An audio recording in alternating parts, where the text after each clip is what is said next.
Amigos de Cuatro Vientos, ¿qué tal? Muy buenos días, tengan todos ustedes. Muchísimas gracias por estar con nosotros aquí en la plataforma de 4B Noticias. Queremos agradecerle muchísimo el favor de su atención. Hoy día martes 26 de enero del año 2021, las 10 de la mañana, tiempo de Baja California. Después de una tormenta, viene la calma, Galicia, aunque con mucho frío. Sí, Javier, ¿y cómo se nos está yendo enero así, Javier? Y así se nos va a ir el año.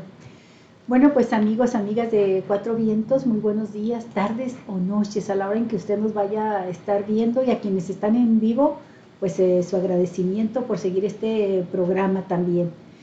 Les comentamos de entrada que seguramente usted recordará aquel personaje Alfredo Castillo, uno de los hombres más cercanos al expresidente Enrique Peña Nieto desde que este fue gobernador del Estado de México. El mismo al que Peña Nieto mandó a Michoacán prácticamente en calidad de virrey, así le decían. Pues, a desbaratar a las autodefensas, ¿no?, de Michoacán. Sí, él fue el que determinó el encarcelamiento del doctor Mireles, Javier, por cierto. Así es, y bueno, todo. Y que cooptó para la policía a muchos autodefensas, pero no necesariamente a los más legítimos y auténticos, sino a aquellos que ya de algún modo estaban vinculados con el crimen organizado, con el narcotráfico.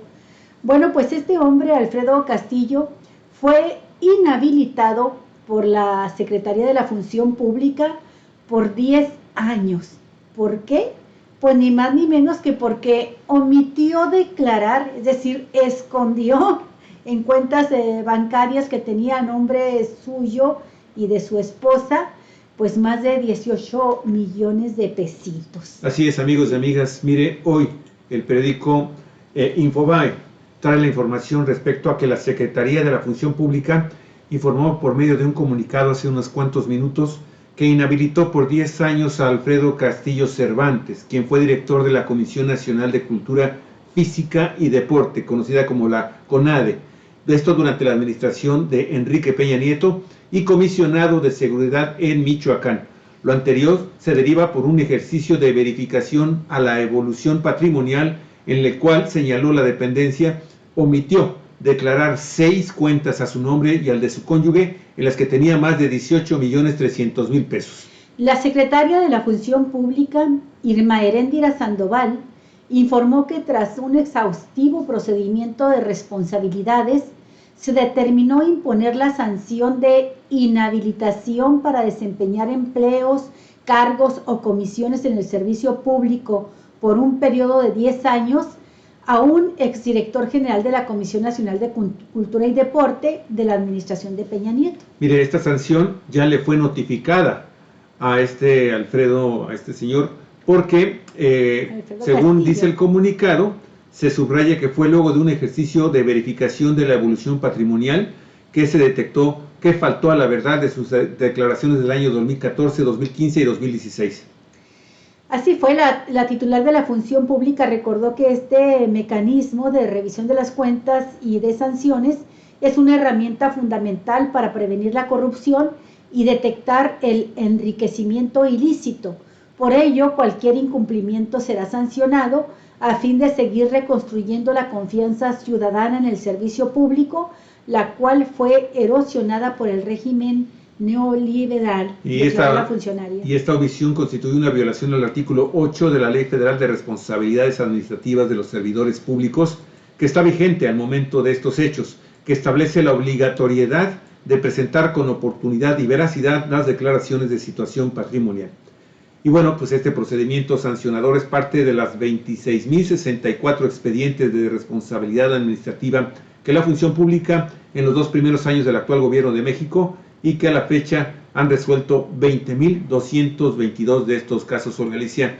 Y a mí me da mucho gusto que se inicie con esta sanción un sistema de verificación que incluso pudiera llevar a este tenebroso personaje, Olga Alicia, ante las autoridades penales, porque cuando menos ha tenido muchos señalamientos de que durante el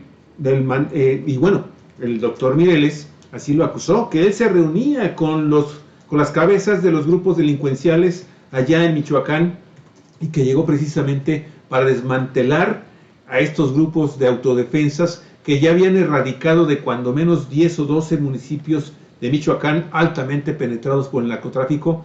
En aquella época eran los caballeros templarios, sí, el famoso Tuta, sí, ¿sí? Y que incluso en estas reuniones participaban familiares de Felipe Calderón. Así es, la hermana, ni más ni menos que la hermana Cocoa, la que le decían Cocoa, pues ella participaba en esas reuniones, y esto le costó al doctor José Manuel Mireles una persecución tremenda por parte del gobierno de Enrique Peña Nieto, al grado tal pues de que lo encarcelan, Javier, y deterioran su salud, que de por sí ya estaba deteriorada, pues queda en peores condiciones. Estuvo a punto de morir el doctor Mireles en la prisión. Él padecía de diabetes, de hipertensión, y además había sufrido un nunca esclarecido accidente aéreo. Se cayó la avioneta en la que viajaba, sobrevivió a ese avionetazo. Tenía operaciones delicadas, Javier, tenía ya una placa metálica en la cabeza, y en noviembre pasado pues contrajo la infección de COVID y murió el doctor Mireles, con lo cual pues Michoacán perdió a un hombre que luchó muchísimo por pacificar la región, valga la paradoja, con las armas en la mano, enfrentando al crimen organizado, porque la población había quedado abandonada totalmente por parte de las autoridades, muchas de ellas estatales y federales coludidas con el propio crimen organizado. Bueno, pues la historia colocará a cada quien en su lugar. El doctor Mireles tiene ya reconocimiento de gran parte del pueblo mexicano, y mucha gente se alegra, valdría decir, nos alegramos de que este señor Alfredo Castillo tenga que rendir cuentas ante la justicia. Ok, pues vamos a ver, de seguro va a cuestionar, va a presentar un recurso de revisión de esta sanción, pero ojalá, insisto, la Fiscalía empiece a penetrar. Híjoles, que el fiscal. Bueno, amigos, vámonos mejor a un tema que está en este año es fundamental. A mí me fascina que este año este pueblo mexicano tenga la oportunidad de abrir un gran debate sobre este tema de la llegada de los europeos a lo que hoy conocemos como el continente americano, y fundamentalmente a Mesoamérica, y de ahí en el año de 1521, hace 500 años, amigos y amigas, cae la Gran Tenochtitlan, y ahora hay una enorme cantidad, ya me metí la pata, ya dije, no, quiero... una enorme cantidad de actos para que conozcamos más a detalle qué fue lo que sucedió en ese mayo, junio y julio de el año 1521. Sí, yo levanté la mano nomás para, antes de entrar a esta nota tan interesante, comentar rápidamente que Paquita, la del barrio, sí, la cantante, la artista, se registró como precandidata a diputada por el Movimiento Ciudadano, Javier, y con esto, bueno, el partido de Dante Delgado nos sigue dando ejemplos de su gran capacidad para meter personas como de la farándula, como Paquita, o personajes como el ex rector de aquí de Baja California, Javier Mungaray, ponerlos como candidatos. Por cierto, Mungaray tiene saturado ya todo lo que es el internet. Abres cualquier página y ahí aparece su carota, Javier, una carota de la publicidad que dice: sube a la baja con Mungaray. Y eso es una actividad preelectoral anticipada, y no hay quien lo sancione aquí en Baja California. La verdad es que, bueno. Pero eso sí, pero mira, ¿cómo está Lorenzo Córdoba? Esto, aprovecho esto que estás comentando para señalar a qué grado realmente de bajeza intelectual, política, estatutaria, de principios, de filosofía han llegado los partidos políticos en México.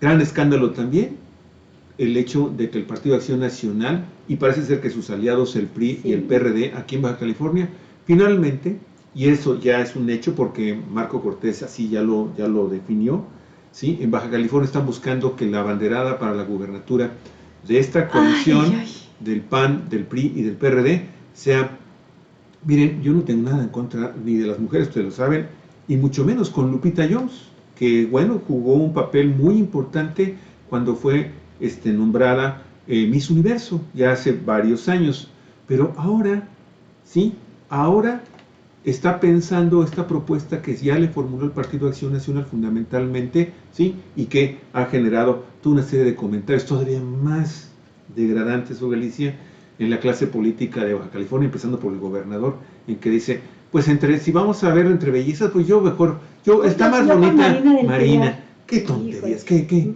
más que una contienda electoral, parece un concurso de belleza, ¿no? De políticos, la verdad. Bueno, Javier ya ha comentado eso, nada más también rápidamente, no sé si traemos la nota, pero me da mucho gusto comentarles a ustedes que siguen mejorando los pronósticos de crecimiento económico para México en 2021. Primero, el Banco de México estimó que el crecimiento será de 5.3%, y ahora este 26 de enero, el Fondo Monetario Internacional, que había dicho que la economía mexicana no crecería más de 3.5%, pronostica que por lo menos va a crecer 4.3%, con lo cual, Javier, pues son alentadoras las noticias, porque estábamos muy por debajo de estos promedios aún antes de la pandemia. Okay. Bueno, pues seguimos, Javier. Ahora sí vamos con lo de Hernán Costel, la conquista, la caída. Mire, es un tema que la verdad a mí les decía yo hace rato, me da muchísimo gusto que se estén abriendo todo este debate, toda esta información, todas estas conversaciones, todos estos detalles que se han estado comenzando a exhibir públicamente con el tema de los 500 años de la conquista por parte de los europeos hacia los pueblos nahuas establecidos en el centro de la República Mexicana. Y Enrique Serna, que es un novelista, es un cuentista, un ensayista, un guionista y biógrafo, que trabaja también como columnista para el periódico MX, y que nosotros lo conocimos con una biografía que hizo de uno de los peores periodistas, quizás el padre del chayote entre el periodismo mexicano, de Negri. ¿Te acuerdas ese libro también muy bueno? El vendedor de silencios. El vendedor de silencios de Enrique Serna. Bueno, hoy escribe lo siguiente en MX, la trama de la conquista. ¿En qué momento Moctezuma dejó de creer que los españoles eran dioses? Cuando se portaron como demonios.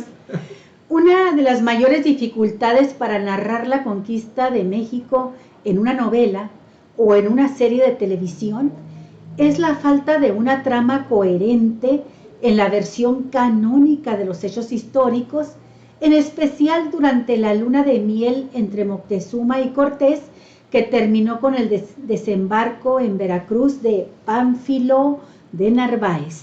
Como las inconsistencias y las lagunas en los testimonios de los españoles ofrecen motivos de sobra para poner en duda su veracidad, desde hace décadas un importante grupo de historiadores anglosajones como Ross Hastings, Francis Brooks, Matthew Restall, Camilla Tonsworth, los han sometido a una crítica lapidaria.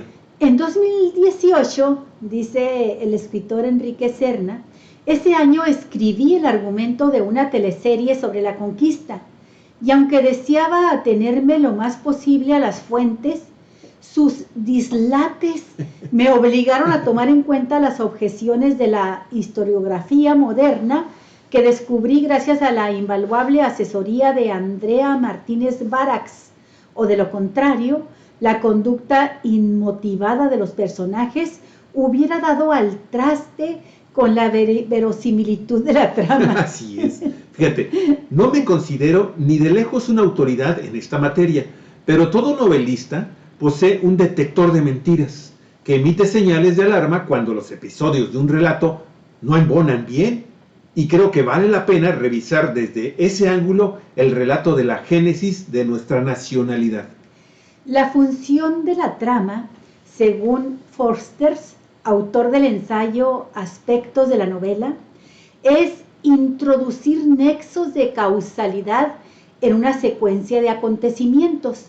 Por ejemplo, el rey murió y entonces la reina murió, es una anécdota. El rey murió y luego la reina murió de tristeza, es una trama. Una sucesión de anécdotas nos incita a preguntar, ¿y luego? Una trama, en cambio, nos hace preguntar, ¿por qué?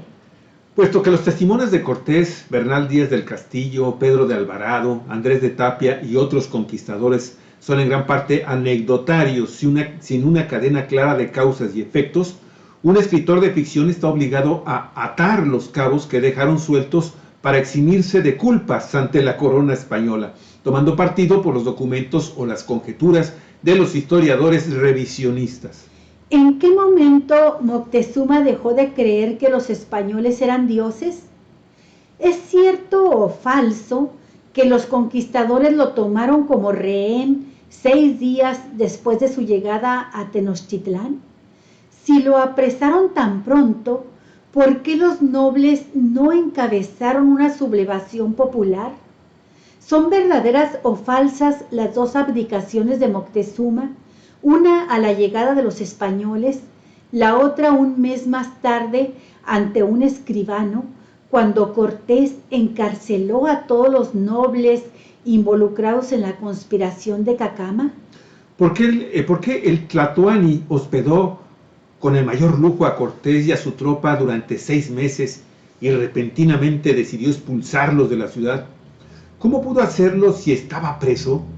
¿Por qué los españoles permitieron los sacrificios humanos en el Templo Mayor durante 4 o 5 meses y de pronto Cortés subió a las pirámides para destruir los ídolos con una barra de hierro? Una historia mal contada si estuvieras viendo una película, Javier. Totalmente. Las respuestas que improvisé, dice el escritor, para urdir mi trama, se conocerán si algún día la empresa que me encargó ese trabajo decide producir la teleserie, cosa difícil en virtud de su enorme costo. Pero como en agosto se conmemoran los 500 años de la caída de Tenochtitlán, sería deseable que la Secretaría de la Cultura o la Universidad Nacional Autónoma de México organizaran un coloquio entre historiadores mexicanos y extranjeros para explorar a fondo las lagunas de la epopeya que nos dejó una huella indeleble. Fíjate que estabas mencionando, Alicia, este tema de las historias cinematográficas que se cuentan sin pies, ni brazos, ni cabeza. De inmediato se me vino a la memoria esta maravillosa cinta de la peor película jamás filmada, en donde precisamente se habla como un guión no bien elaborado, que no tenga que no nada más se base en la anécdota, sino que tenga una trama, ¿sí?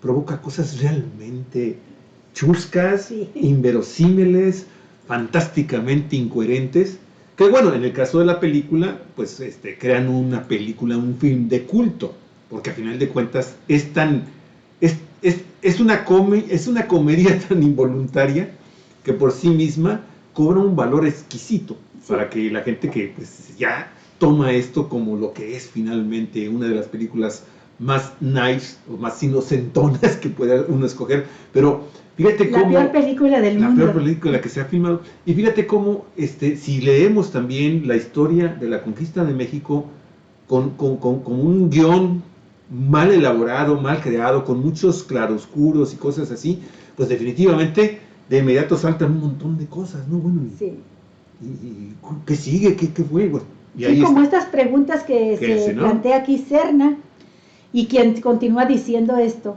si el presidente López Obrador y su esposa Beatriz Gutiérrez exigieron al rey de España una disculpa por los atropellos contra la población indígena durante la conquista y el virreinato, con más razón deberían emprender una vindicación pública de Moctezuma, quizá el personaje más injustamente vilipendiado de nuestra historia, divulgando a gran escala los argumentos de los historiadores que reconstruyen su tragedia bajo una luz muy distinta. Sí, Moctezuma y la Malinche, Alicia, son así el sinónimo de la altísima traición para el pueblo mexicano. Ni Santana le fue tan mal. Mire, por supuesto, cualquier empeño revisionista implica un riesgo. Si desecháramos por completo los testimonios de los españoles, pues la historia de la conquista no tendría sostén alguno. Sucedería entonces que por haber querido limpiar de mentiras ese relato, nos quedaríamos con un cascarón vacío. Eso explica, por ejemplo, la reticencia de Michael Graulich a poner en duda la versión de los conquistadores en su reciente biografía de Moctezuma, publicada por Editorial Era. Ningún relato histórico se puede sostener en pie sin pruebas documentales, y sería muy difícil que a estas alturas surgieran otras pruebas para desmentir a las existentes. Hay mucho de cierto, sin duda, en los relatos de Cortés, Bernal y compañía, pero los libros de texto oficiales deberían señalar los pasajes en que probablemente mintieron, si queremos defendernos mejor contra la soberbia falaz de los vencedores. Olga Alicia, qué cosa. A mí me gustó mucho este artículo, no sé si a ti te haya gustado también. Claro que sí, Javier. Pero qué visión también tan interesante. Sí. Ahí están las cartas, ¿no? Sí. Ahí están las cartas puestas. Y créanos que vamos a tener de veras un banquete de historia, porque nos vamos a dar a la tarea, Javier, de juntar buenos historiadores que estén con ganas, dispuestos a participar en nuestros programas de Cuatro Vientos, ahora que estemos más cercanos a la conmemoración de la caída de Tenochtitlan, que es lo que realmente estamos conmemorando y no la conquista, es la caída de la gran Tenochtitlan, ¿no? Así es, Olga Alicia. Y bueno, ahí está una primera nota. La segunda, Olga Alicia, también está muy interesante porque a mí me llenó de mucha tristeza. Fíjate que el 40% del personal de las funerarias de este país enfermó de COVID. Y 3,000 fallecieron, Olga. Esto, el sector está pidiendo ser vacunado. Fíjate que de veras esto es de la más elemental de las justicias, Olga. Sí. Se olvidaron de los sepultureros. Se olvidaron de ellos y están haciendo su trabajo como lo hacen comúnmente y nada más con un cubrebocas, algunos guantes y se acabó, ¿no? Pero en los 11 meses de pandemia, 4 de cada 10, es decir, el 40% de los 49,000 empleados del sector funerario ha sido contagiado de COVID a nivel nacional y de ellos 3,000 fallecieron de acuerdo con el registro de la Asociación Nacional de Directores de Funerarias de México, que agrupa 6,000 funerarias en todo el país. La nota es de Nayeli Roldán, del portal Animal Político, y continúa así.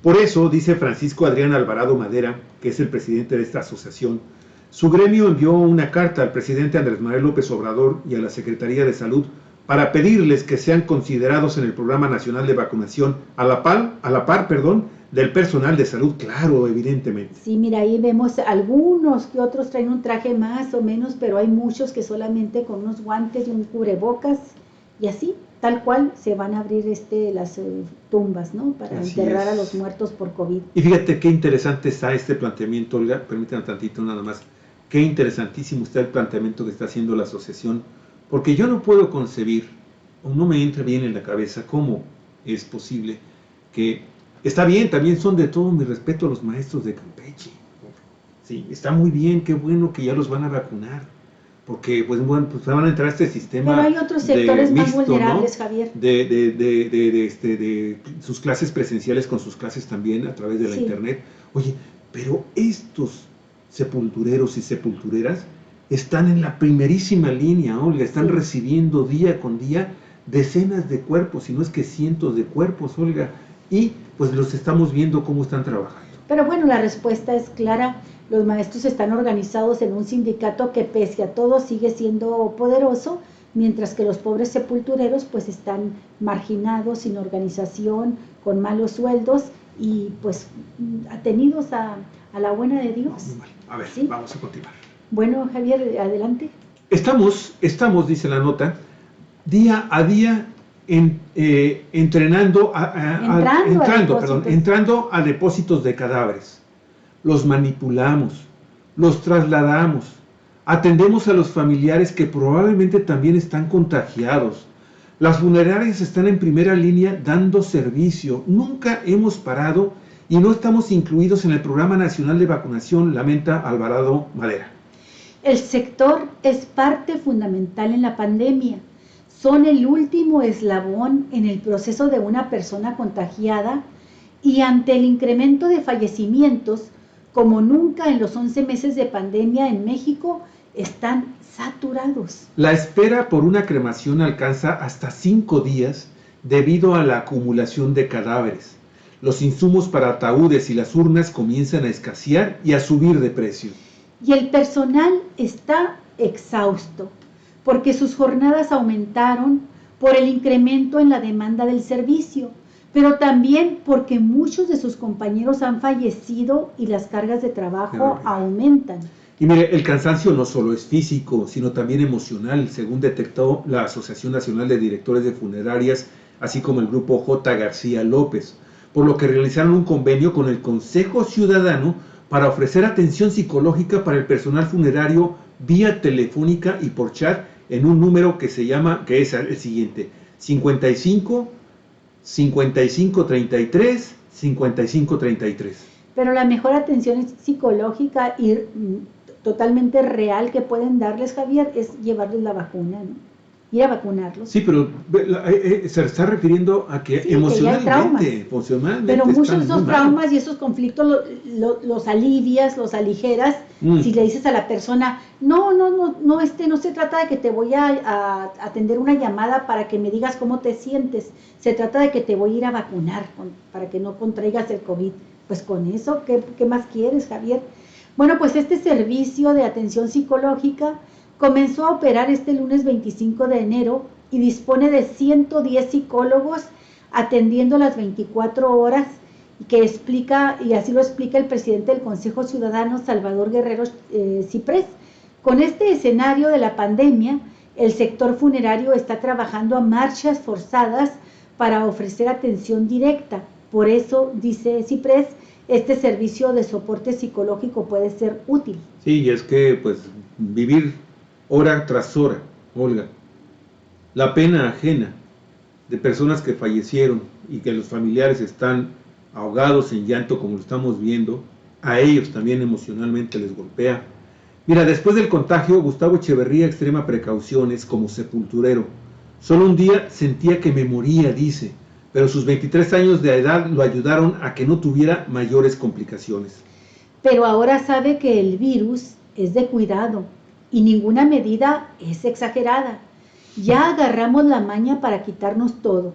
Primero un guante y por dentro nos vamos quitando el overol, luego el otro guante, desinfectamos hasta la suela de los zapatos, las carrozas, no nos tocamos la cara, explica el joven. Y lo tuvo que aprender así sobre la experiencia porque desde el sector sanitario nunca le ha llegado un protocolo sobre el retiro del equipo de protección o las medidas para cuidar las carrozas. Solo tuvieron instrucciones sobre la manipulación del cadáver infectado. Y Olga, este es el hora con hora de miles de mexicanos que están en esa primera línea y desafortunadamente 3,000 muertos ya, sepultureros. Sin protocolos y sin la posibilidad de una vacuna. Qué cosa. Bueno. Mientras tanto, Javier, el Instituto Nacional Electoral, híjole, qué barbaridad. Mientras tanto, el INE pagó $500,000 de pesos por destruir prendas electorales que no usó. La nota es de Nancy Flores del portal Contralínea. El despilfarro en el Instituto Nacional Electoral no para. El órgano autónomo más oneroso sigue derrochando los recursos de México sin que a su consejero presidente, Lorenzo Córdoba, parezca importarle que más de 60 millones de personas sufren pobreza, pues de lo contrario ejercería el erario de forma honesta y austera. Un ejemplo del dispendio es el gasto por más de $500,000 que asignó en 2020 para destruir prendas y materiales no utilizados en la elección de 2018. ¡Qué crimen! Este es un verdadero crimen, Javier. Te digo. Mira, se trata de un cargamento de 270,000 piezas nuevas o seminuevas, como chalecos, mochilas, portagapetes, impermeables y tablas, que se suelen destinar para el uso de los supervisores electorales, así como también para los capacitadores y asistentes electorales que participan en los procesos federal y locales, pero que hace 2 años finalmente no se usaron o no se devolvieron. ¿O se devolvieron? ¿No se devolvieron? Y que en vez de reutilizarlos en las próximas elecciones de este 2021, simplemente se destruyeron. Y luego a pedir más presupuesto, ¿no? Y a seguir en esa confrontación con el presidente López Obrador que les pide austeridad. El presupuesto total asignado para eliminar el cargamento fue de 549,840 pesos, en correspondencia con la propuesta económica que presentó la empresa recicladora Intertech Testing Service de México para eso, para destruir, Javier. Imagínate lo que da la suma total si cuentas lo que costó ese material. Así, y aquí el tema es no solo que el INE compró materiales y prendas con exceso en 2018, causando un evidente sobrecosto al presupuesto público, sino que adicionalmente pagó para destruirlas en el 2020. Las hubiera regalado a alguien. A pesar de su larga experiencia en la organización de elecciones, el INE y sobre todo sus consejeros, que son quienes toman las decisiones, aún no aprende a usar el dinero público en forma racional, pues sí, a ellos no les cuesta. De haberlo hecho, sabría calcular con exactitud el material requerido para cada proceso, y con ello evitarle sangrías al erario público que acaban enriqueciendo los bolsillos de privados. Esas 270,000 prendas destruidas no eran las únicas que le sobraron al instituto. Otras 11,374 fueron destinadas a la elección extraordinaria del 2 de junio de 2019 en Puebla. 1,509 portagafetes, 782 chalecos, 1,134 mochilas, 97 sombreros, 1,149 tablas de apoyo y 988 impermeables. Así lo revela la auditoría interna practicada por el órgano interno de control del propio INE. Lo mismo podría haberse hecho para este año. Así es. Barbaridad. Es muy probable que te pudiera suceder lo mismo con la elección del próximo año, Galicia. ¿Cuánto crees que sí? La verdad es que cuando conoces este tipo de información, de veras dices, bueno, ¿de qué se trata?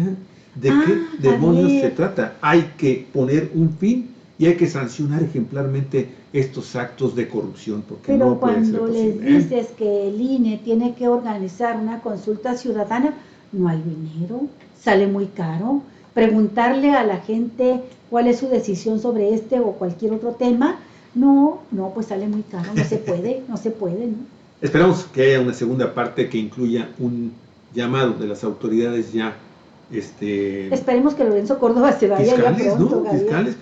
Fiscales y también penales para que pues ya se ponga un fin a tanta maldita corrupción ahí y en otras dependencias públicas. Bueno, Ixtaro Arteta, Olga, periodista también muy bueno de Animal Político, del periódico Animal Político, nos está diciendo que en el año 2020, fíjese usted este dato, el año pasado, cada hora hubo 25 denuncias por violencia familiar en nuestro país. Y si aquí estamos muy listos a estar haciendo juicios contra los gobernantes, ¿qué? Con el juicio sobre nosotros mismos, sobre nuestra conducta dentro de nuestros hogares, con los seres a los que supuestamente más queremos, con nuestras parejas, con nuestros hijos. 2020 cerró con el mayor número de denuncias por violencia familiar desde que se tiene registro, 220,028, de acuerdo con el reporte actualizado del Secretariado Ejecutivo del Sistema Nacional de Seguridad Pública que se dio a conocer ayer. Es decir, se abrieron en promedio 603 carpetas de investigación cada día, o sea, 25 cada hora del año. ¡Qué bárbaro, de veras! Las denuncias ante autoridades tuvieron una caída durante abril y mayo. Bueno, menos mal, cuando el confinamiento fue más estricto y muchos centros de justicia para las mujeres redujeron sus horarios de atención y servicio. No hubo ante quién denunciar. Pero después tuvieron una subida constante que alcanzó su récord histórico en el mes de octubre del año pasado, con casi 20,600 averiguaciones. ¿Qué cosa? Apenas en los últimos 2 meses bajaron ligeramente a 17,385 en diciembre, pero se mantuvieron por encima de los niveles del año anterior. En promedio, el aumento respecto a 2019 fue de casi 5%. Además, hubo 689,388 llamadas de emergencia. Escuche usted bien, 689,388 llamadas de emergencia al teléfono 911 por violencia familiar. Es decir, una cada 45 segundos, Olga. Esto es una locura.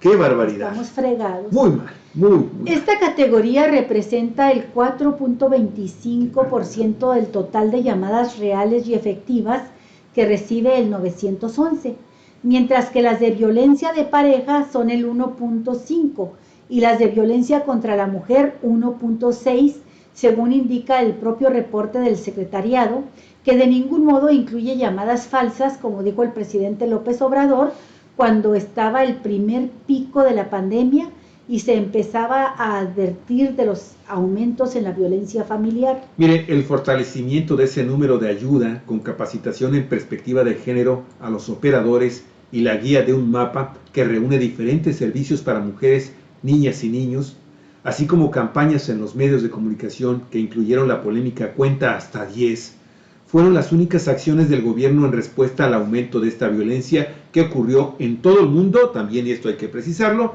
durante el tema de la pandemia. Pero qué cifras tan impresionantes. Una llamada de auxilio, Galicia, cada 45 segundos en México. Esto es realmente indignante y es increíble. Casi 690,000 llamadas de emergencia en el año pasado. Sí. Qué barbaridad. Bueno, y aquí vamos a hablar ahora de un gato que siempre cae parado. Ah, caray. Sí, Javier. ¿Quién será? ¿El gato con Este botas? gato siempre cae parado. Gustavo Madero, el senador panista, sí. contendió para la No, me quedo con el gubernatura, gato con botas. contendió para gobernador de Chihuahua, perdió ante la alcaldesa de Chihuahua, que ahora aspira a ser gobernadora, María Eugenia Campos, y perdió de manera aplastante, 2-1 en la elección interna del PAN. Entonces fue postulada por el partido ya para contender por la gubernatura, Maru Campos. Pero Gustavo Madero puede que asuma la coordinación, se perfila ya para ser coordinador de la bancada panista en el Senado. Así es que ese, aunque se caiga, cae bien parado.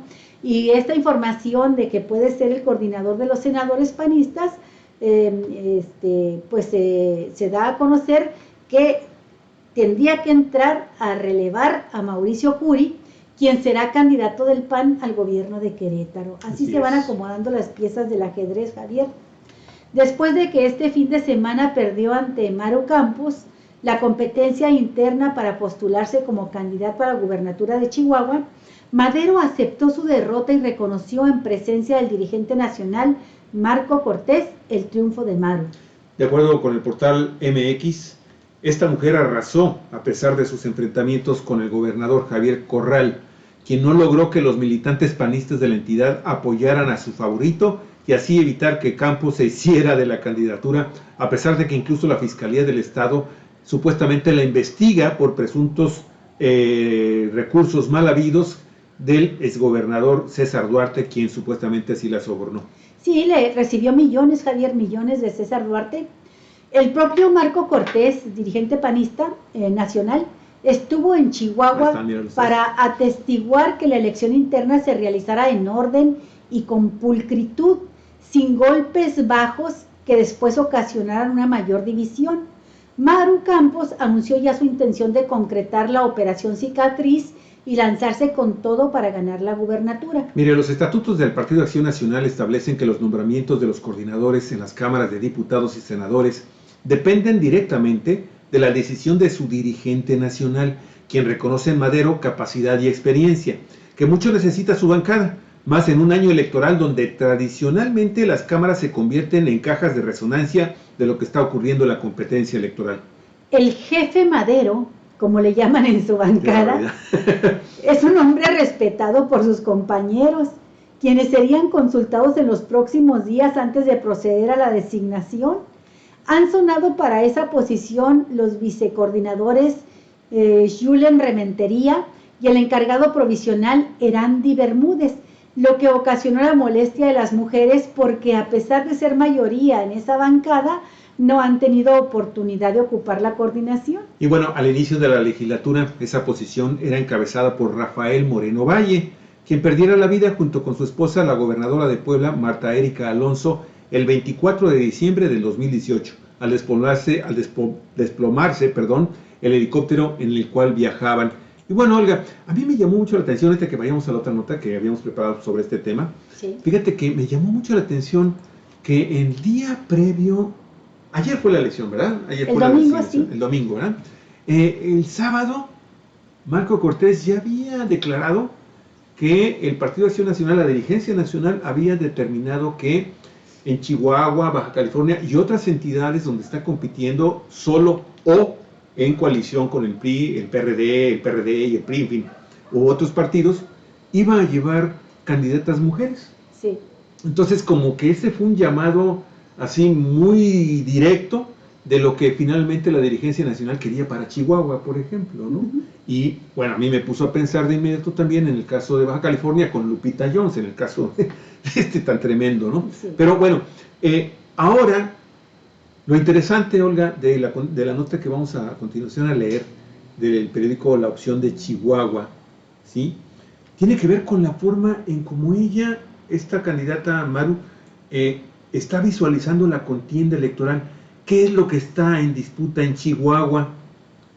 Pues hizo una declaración que La Opción de Chihuahua está reproduciendo y la encabeza así: los necesito a todos para combatir el comunismo, según Maru. Sí, esa es la operación cicatriz y fue la consigna de unidad del panismo, Javier, que lanzó en su primera declaración, que la reproduce el periódico La Opción de Chihuahua.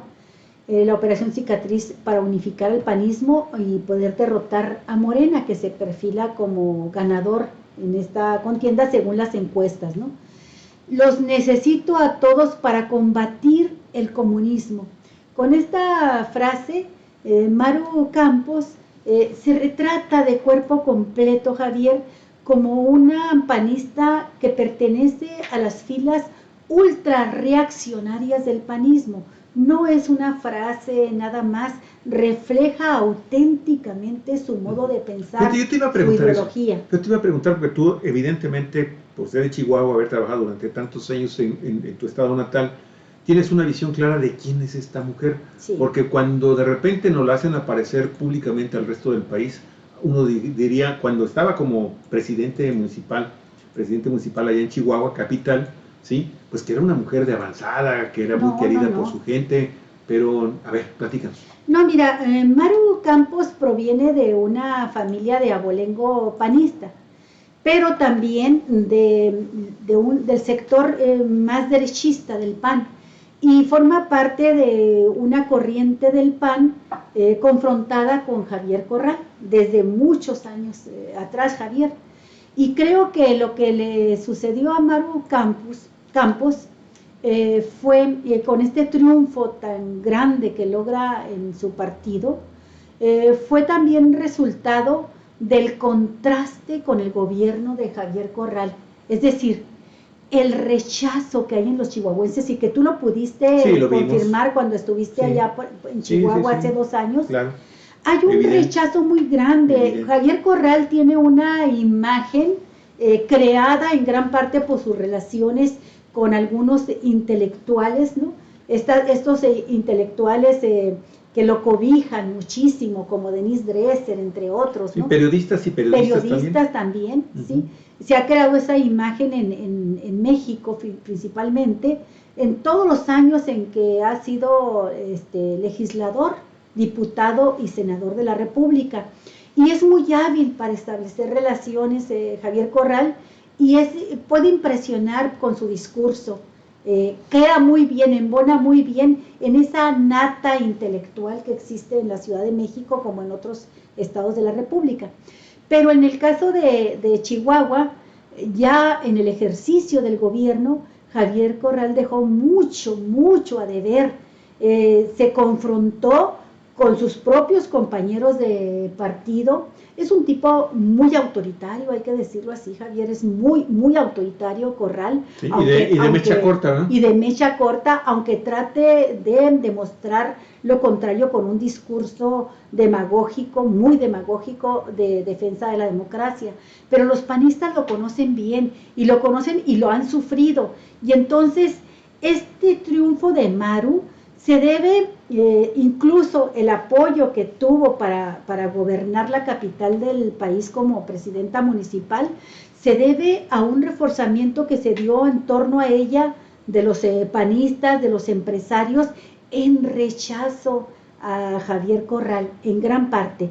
Y los méritos que tuvo gobernando la ciudad capital, Maru, como un buen trabajo de pavimentación y de obra pública, contrastan enormemente con la ausencia total de obra por parte de Javier Corral. Y el discurso de Maru siempre estuvo centrado a hacer ver los contrastes entre los dos, ¿no? Entre Corral y ella. Y entonces este triunfo de Maru tiene que ver con el rechazo, no nada más de los chihuahuenses en general, sino también de un sector importantísimo del panismo, mayoritario del panismo, al gobernador panista. Te quiero hacer una pregunta ahorita. Sí. Porque es importante reflexionar realmente también sobre sus opciones reales de ganar la gubernatura otra vez para el Partido de Acción Nacional en Chihuahua. Sin embargo, tú sabes, hay una acusación por parte muy delicada, muy peligrosa para ella, por parte de la actual administración panista de Corral, de que recibió estas cantidades importantísimas, millonarias, por parte del exgobernador César Duarte, del priista. Y bueno, esto no se le puede revertir en una investigación que quisiera hacer realmente el gobierno federal, de que, bueno, si regresa Duarte, a lo mejor Duarte también le involucra en esta dinámica de estar dando a conocer para evitar sanciones mayores, sanciones penales mayores. Decir, bueno, sí, también le di dinero a fulano, fulana y a fulanita, Maru. ¿Realmente tiene esa opción de ganar pese a todo esto? Mira, creo que sí, Javier, o sea, es competitiva. Maru Campos, la polarización en Chihuahua se va a dar por primera vez entre Morena y el PAN. Okay. Chihuahua, el PRI no tiene nada que hacer. Que hacer nada, okay. Pero se había polarizado siempre entre PRI y PAN. Esa era la bipolarización, el bipartidismo. Como Baja California. Exactamente.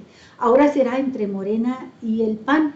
Y dentro de los candidatos panistas, el abanico que había se fue reduciendo solamente a dos: a Gustavo Madero, que para su desgracia llevaba el beso del diablo, es decir, era el candidato de Corral, y Maru, que había sido ya reelecta como alcaldesa de la ciudad de Chihuahua y que iba sumando cada vez más simpatías en la medida en que iba creciendo el rechazo a Javier Corral. Algo parecido le sucedió a Pancho Barrio, a Francisco Barrio, cuando fue gobernador. Él estuvo apoyando a Eduardo Romero, que era su secretario general de gobierno, pero hubo un rechazo real dentro de los chihuahuenses al mal gobierno que hizo Pancho Barrio. Y ese rechazo se expresó en la contienda interna a favor de Ramón Galindo, que derrotó a Romero. Pero Ramón Galindo tenía el apoyo del panismo, pero no el apoyo del electorado ya en una elección constitucional, y perdió. Y entonces el PAN no pudo retener el gobierno. Entra el priista Patricio Martínez. Ahora Maru sí es competitiva. Sí, porque sí puede darle una pelea fuerte. Y yo digo que la moneda puede estar en el aire hoy en Chihuahua. Por lo que yo pude palpar en aquella ocasión que estuve en tu estado, Chihuahua, Olga, sí, entre la gente incluso joven de Chihuahua capital, escuchábamos buenos comentarios de su trabajo como funcionaria pública, como alcaldesa de Chihuahua capital, pero ¿tendrá el mismo arrastre, por ejemplo, en lo que yo creo que vendría siendo así como la cereza del pastel en el proceso electoral de Chihuahua, por ejemplo en Juárez, que vendría siendo así un símil con la ciudad Tijuana, acá en Baja California? Mira, Juárez es quien va a decidir realmente. Chihuahua, creo que Maru puede tener la ventaja en una elección constitucional. pero en Juárez es muy difícil, Javier. Juárez es muy difícil para cualquier candidato. Juárez puede ser que lleve ventaja Morena, pero si Maru logra tener otros municipios importantes como Cuauhtémoc, Delicias, parte de la sierra, puede ser que los municipios pequeños, ¿verdad?, inclinen la balanza. Lo que estoy diciendo es que si gana cualquiera de los dos será con un margen estrecho.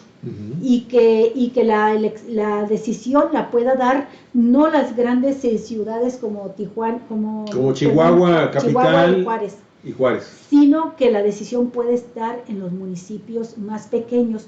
Por eso cobra relevancia lo que está sucediendo en el sur del estado, acá donde se dio este pleito tan fuerte por el agua, y que lo han estado cilindreando mucho desde Frena y la ultraderecha también, Javier, con los productores que están inconformes porque se extrajo el agua de las presas, cosas que se hacía siempre para pagar, el agua que en el convenio binacional de México, Estados Unidos, de los esto que estás diciendo, Olga, cobra relevante importancia, al menos para mí, porque si tú estás hablando de que esta mujer es sinónimo y ejemplo de la ultraderecha panista, bueno, estaríamos entonces hablando de una región en Delicias, ¿no?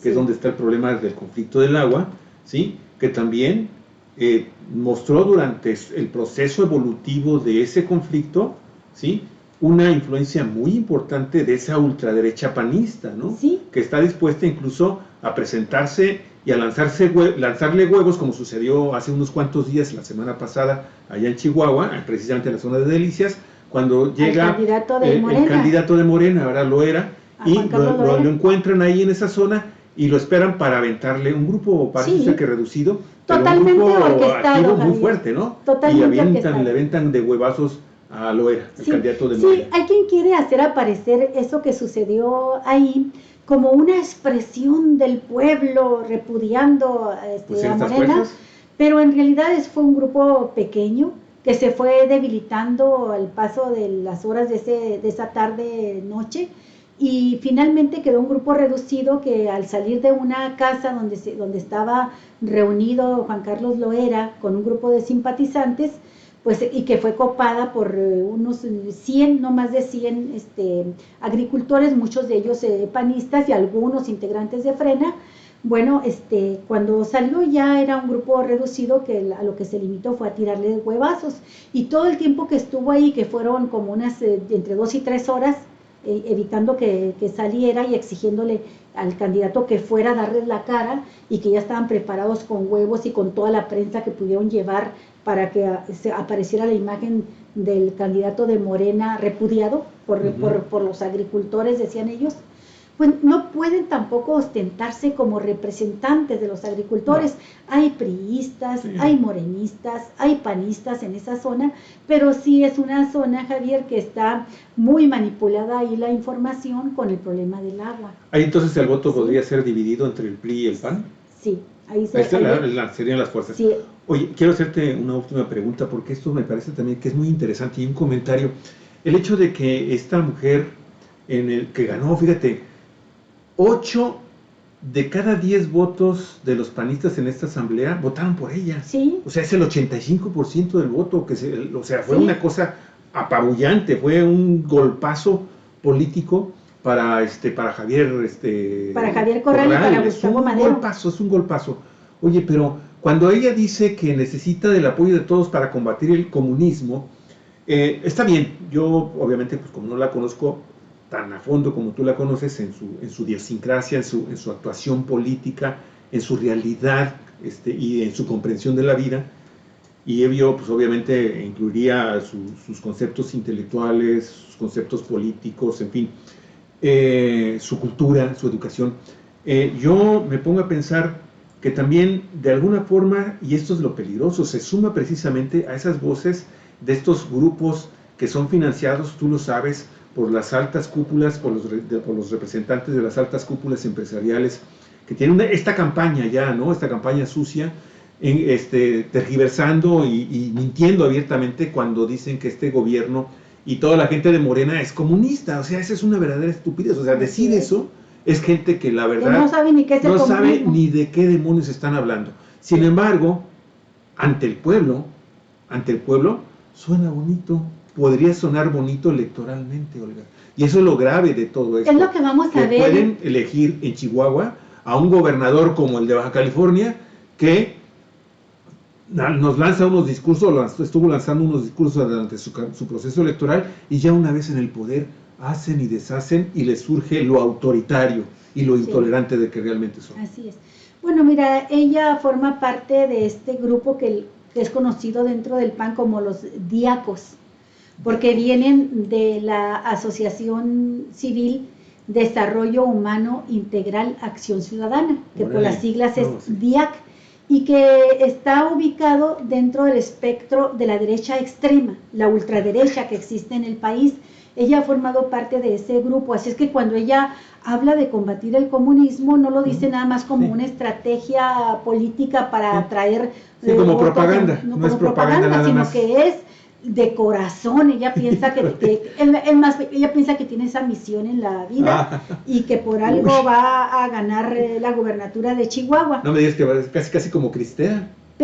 Sí, Javier, nada más que es una mujer inteligente, que al menos escucha a sus asesores y ha mantenido lo más que puede oculto ese rostro.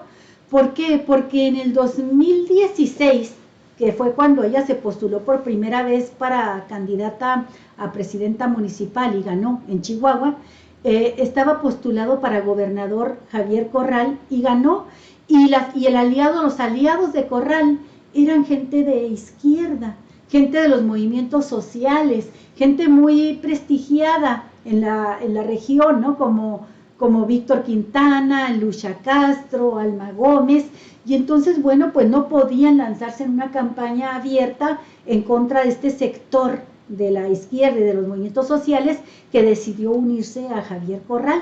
Ella mantuvo de bajo perfil su discurso derechista.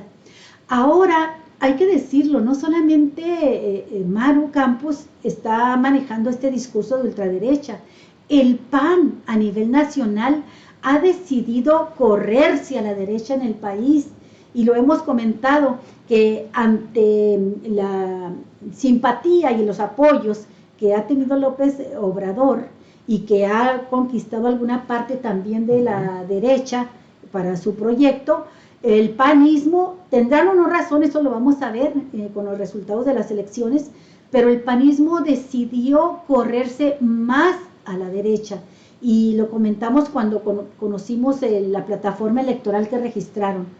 Cosas que nunca jamás se hubieran atrevido a hacer, ahora lo hicieron. La defensa en contra del aborto, en contra de los matrimonios igualitarios, en contra de una serie de cosas, aunque sean posiciones anticonstitucionales por parte de ellos, las están enarbolando como plataforma electoral, están buscando el voto derechista. En un fenómeno similar, me imagino, a lo que ha sucedido en otros países donde llega a gobernar presidentes y grupos políticos de centro izquierda, tienden a correrse a la derecha, a la oposición, como Bolsonaro en Brasil, por ejemplo, ¿no? Entonces creo que están buscando eso, y si tú ves, por ejemplo, el pacto que han hecho ahora la oposición, PRI, PAN y PRD, pues el PRD se ha derechizado también. Así ahí, es, ¿no? claro. Bueno, por último, lo que quiero comentar, Javier, respecto a esta elección, es que Gustavo Madero estaba llamado a ser gobernador en lugar de Javier Corral, porque lo que se comentó en su momento en las cúpulas partidistas, Javier, y pues a mí me tocó tener acceso a algunas de estas voces, era que Enrique Peña Nieto había acordado gratificar al PAN y al PRD por el Pacto por México. Gustavo Madero era líder parlamentario cuando firmaron el Pacto por México, con las candidaturas en sus estados, y le ofreció a Silvano Aureoles, que era coordinador del PRD en la Cámara de Diputados, que si se postulaba por Michoacán, pondrían una candidatura débil por parte del PRI y ayudarían y reconocerían el triunfo de Silvano Aureoles. Y Silvano Aureoles sí se postuló, Lo mismo le ofrecieron a Gustavo Madero si se postulaba por Chihuahua. Pero Gustavo Madero ha sido siempre muy timorato, Javier. Y es un tipo que tuvo miedo de dejar lo seguro por lo inseguro. Y entonces no quería lanzar su candidatura porque estaba muy fuerte el gobierno de César Duarte, con esa política de corrupción, Javier, de comprar voluntades, incluso dentro de su partido, porque sí entregó dinero a Maru Campos, y le entregó dinero a otros panistas, y les entregó dinero, Javier, para ir minando las posibilidades electorales del PAN, de Javier Corral, ¿sí? Y entonces, cuando Gustavo Madero, que era el llamado a ser el candidato, ve que es difícil la contienda, él las prefiere peladitas y en la boca, y entonces dijo, pues no me muevo, aquí estoy muy a gusto como senador, ¿por qué me voy a ir a desgastar? Y entonces no quiso lanzarse a la aventura de pelear por el gobierno, y Corral tampoco estaba muy animado a lanzarse. Corral, de hecho, no había renunciado a su curul de senador hasta que ya faltaban 15 para las 12, Javier, y que fueron los demás aliados de la izquierda a decirle, lánzate y te apoyamos.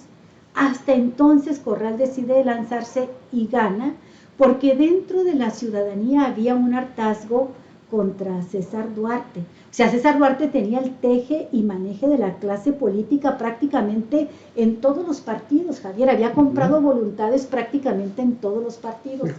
Pero ya había, tú lo pudiste constatar, un hartazgo por la corrupción del régimen duartista en Chihuahua, y ese hartazgo contra la corrupción de Duarte la canalizó Corral. Corral llega al gobierno prometiendo meter a la cárcel a Duarte, cosa que todavía no ha sucedido. Terminó en demagogia. A pesar de que ya cuando entró López Obrador, pues se hizo efectivo lo de pedir la extradición de Duarte. Está detenido en Estados Unidos, pero todavía no llega a Chihuahua. Bueno, pero cuando la promesa de Corral es luchar contra la corrupción, aplica una justicia selectiva. Y esta justicia selectiva es, no se mete contra los panistas que estaban ya señalados, aunque eran sus enemigos, como Maru. Y Corral tiene las pruebas en la mano, Javier, del dinero que entregó Duarte a Maru, como lo entregó también a Cruz Pérez Cuéllar, que después se fue a Morena y hoy es senador de la República por Morena, y que está enojado porque él quería ser el gobernador por Morena y no ganó la encuesta interna. Entonces, tanto Cruz Pérez Cuéllar como Maru Campos y otros políticos chihuahuenses recibieron millones de sobornos de César Duarte. ¿Esto va a detener a Maru? Yo creo que ya no. Yo veo muy difícil. Ya el PAN arropó por completo a Maru. Ya fue Marco a decir, fíjate, en la nota que acabamos de leer, fue personalmente a vigilar que no hubiera maniobras políticas en contra. Es decir, que no hubiera golpes políticos. ¿Qué golpe político pudo haberse dado? Pues que ya finalmente cumpliera Corral lo que tanto ha estado vociferando, y que ordenara, ¿verdad?, que metiera una denuncia formal penal contra Maru Campos. No lo hizo Corral, no lo hizo porque es demagogia su lucha contra la corrupción, Javier. Lo habíamos dicho desde hace mucho tiempo. Vil demagogia. Y menos lo va a hacer ahora cuando el panismo, que por otra parte está dispuesto a perdonar la corrupción si viene de sus filas, arropó a Maru Campos. El panismo odia a Duarte por corrupto, pero sabiendo que existe sustento en las acusaciones contra Maru, la protegen, Javier, porque es la que puede llevarles a ganar en una contienda cerrada posible. ¿Tiene alguna posibilidad el PAN de retener? Pues vamos a ver, Alicia. Lo que sí es cierto es que finalmente con todos estos fracasos políticos y de gobierno, simple y sencillamente, pues Javier Corral ve casi destruidas sus posibilidades de ser aspirante a la presidencia de la República de aquí a 4 años, de aquí a casi 3 años y medio. En fin, Olga. Bueno, Vamos a cerrar nuestro programa, amigos y amigas, con dos notas, pero mire, primero tenemos una que hemos editado también y que tiene que ver con el tema de la Internet y los servicios que se están otorgando, de los cuales los ciudadanos mexicanos podemos disfrutar. Pero fíjese lo que nos acaba de declarar el Instituto Nacional de Estadística, Geografía e Informática, el INEGI, que ayer, por cierto, dio a conocer también los resultados del censo. ¿Sí? ¿Se acuerda usted del censo del año pasado? Sí, fue el año pasado. Bueno, ya empezó a dar los resultados. Ya estamos en una población de 128 millones y fracción de ciudadanos mexicanos al terminar el 2020, pero empieza a dar otros datos importantísimos. Este no es tan interesante, pero de alguna forma también nos revela cómo los mexicanos están quedándose rezagados con el tema de la Internet. 8 de cada 10 hogares en México no cuentan con los servicios de dos de las plataformas de videos y de música, de audio y video más importantes a nivel mundial, Netflix y Spotify. De acuerdo con los resultados del último Censo de Población y Vivienda 2020, realizado por el INEGI, al menos 8 de cada 10 hogares en México no cuentan con esos servicios de streaming, Netflix y Spotify, o de paga por internet. El censo que se dio a conocer este lunes reveló que solo el 20% de las viviendas cuentan con servicios de películas o música por internet, lo que representa que de 35.200 millones, ¿no? De 35.200.000 viviendas, ¿o cuántas son, Javier? Pues sí, me hace que está mal la cifra. 35 millones de viviendas, 28 no contaron con este servicio el año pasado. Mire, precisamente el Estado de México es la entidad con más hogares sin acceso a estas plataformas, con 3.7 millones de viviendas. Seguida de Veracruz con 2.1 millones, Ciudad de México con 1.8 millones, Jalisco con 1.7 millones y Puebla con 1.5 millones. Aunado a ello, el documento del INEGI señaló que la mitad del total de hogares particulares en México no disponía de servicio de Internet en 2020, es decir, el equivalente al 48%. Lo anterior también contrasta con la cifra de hace 10 años, cuando el INEGI mostró que el 78% de los hogares en México no contaba con acceso a Internet, sumado a que el 66% no tenía al menos un teléfono celular.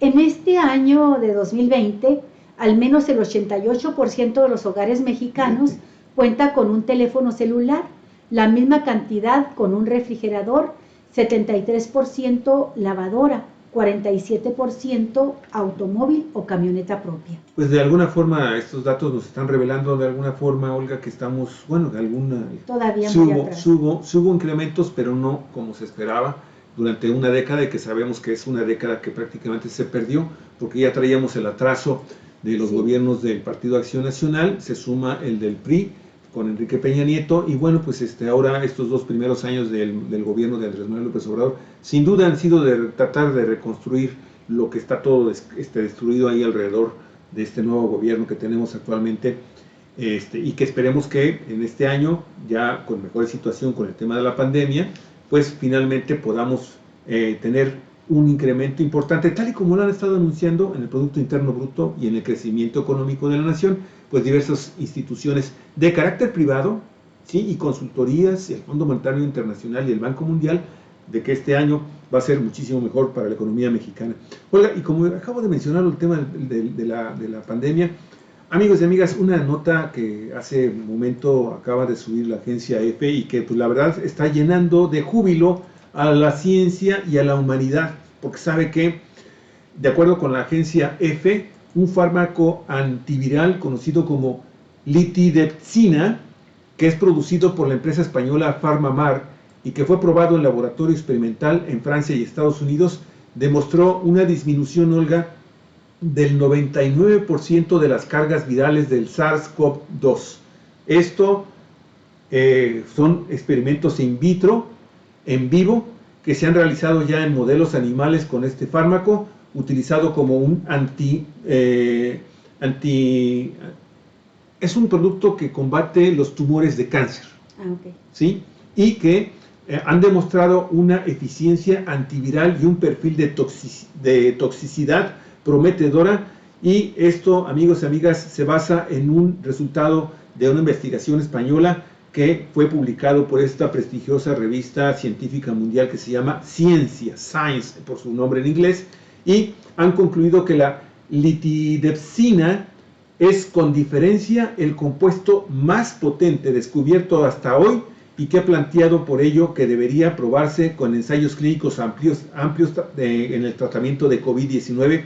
Y amigos, les digo, esto ha provocado una enorme felicidad en la comunidad científica y está siendo muy seguida esta información por los mismos gobiernos que han estado mostrando mucho interés y como por ejemplo México, ya solicitó información de este medicamento, de este nuevo fármaco, que muy probablemente en breve, una vez que pase ya los exámenes en animales y que pueda aplicarse en humanos, podría ser entonces ya, ahora sí, combinado con la vacuna, una excelente noticia de la humanidad combatiendo a este terrible coronavirus que ha provocado tanta muerte, tantas desgracias en millones de familias del mundo.